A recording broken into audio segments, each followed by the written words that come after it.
Bonjour à tous, je m'appelle Sophie Feuillin, je suis en charge de la promotion des offres à l'échelle internationale ainsi que de la commercialisation des offres Enovacom pour le territoire français. Aujourd'hui, nous sommes éditeurs de logiciels spécialisés dans l'e-santé et ce depuis 18 ans.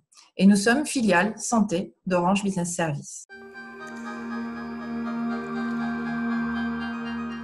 Notre état d'esprit face à la situation sanitaire et Covid est un état d'esprit solidaire, réactif et proactif. On privilégie donc, nous, clairement, le télétravail et on est vraiment dans une démarche solidaire vis-à-vis de nos clients.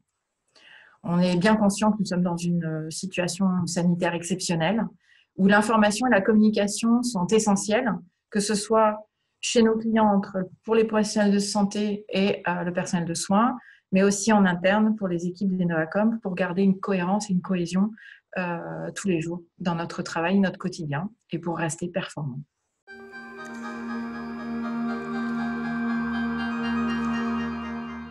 Deux types d'actions. D'une part, plus à l'échelle du groupe Orange de façon globale et d'autres effectivement à l'échelle d'Enovacom. Au niveau global, pour soutenir l'affluence en fait, de travail de notre personnel, le groupe Orange a mis en place une plateforme d'entraide en ligne qui s'appelle Let Me Help. Et l'objectif, c'est de mettre en contact les équipes qui ont des besoins avec celles qui pourraient les soutenir car leur activité le permet sur la base du volontariat. Parallèlement, en interne, chez Enovacom, nous avons mis en place par nos outils collaboratifs de l'information et de la communication régulière qui permettent à tous les salariés de partager les projets et de mettre en exergue, en avant, des projets d'autres collaborateurs pour que tout le monde ait le même niveau d'information quant à l'activité quotidienne de l'entreprise. Pour les mesures que nous avons prises pour nos clients, toutes les équipes ont su répondre à chaque demande et aux mises en œuvre en un temps record. Nous avons redoublé d'efforts tous ensemble pour nous rendre disponibles et réactifs par rapport à nos clients. Ainsi, deux exemples typiques. L'un pour accompagner la création de lits de réanimation supplémentaires hautement médicalisés pour accueillir les patients Covid-19 positifs en détresse respiratoire.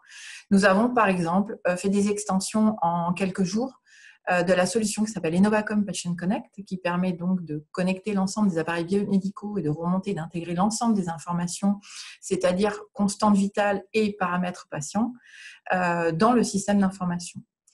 Deuxième cas de figure, nous avons mis en œuvre dans les premiers jours du confinement, en urgence, des logiques de mobilisation du personnel dans le cadre des plans blancs qui permettent en fait en un temps record d'avoir toute la ressource disponible pour l'établissement pour répondre à l'afflux massif de patients dans le cadre typiquement d'accidents, épidémies ou catastrophes, et là en l'occurrence pandémie, au travers d'une offre qui s'appelle Enovacom sur I4, plan d'urgence.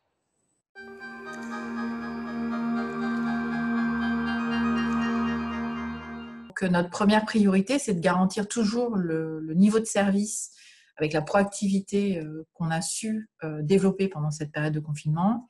Donc, nous continuerons le télétravail et l'entraide sociale pour être toujours efficace et proactif. Après, cette mobilisation, on sait qu'elle va s'inscrire dans le temps, tout au long du déconfinement et bien évidemment après. Pourquoi ? Parce qu'on a bien vu, et tous les acteurs de la santé l'ont constaté, c'est que la collaboration, la sécurité et la disponibilité des données de santé sont des axes stratégiques qu'il faudra soit développer, soit confirmer chez chacun des acteurs, dont les industriels, les établissements de santé, les plateformes régionales ou nationales de santé, les laboratoires d'analyse et les medtech.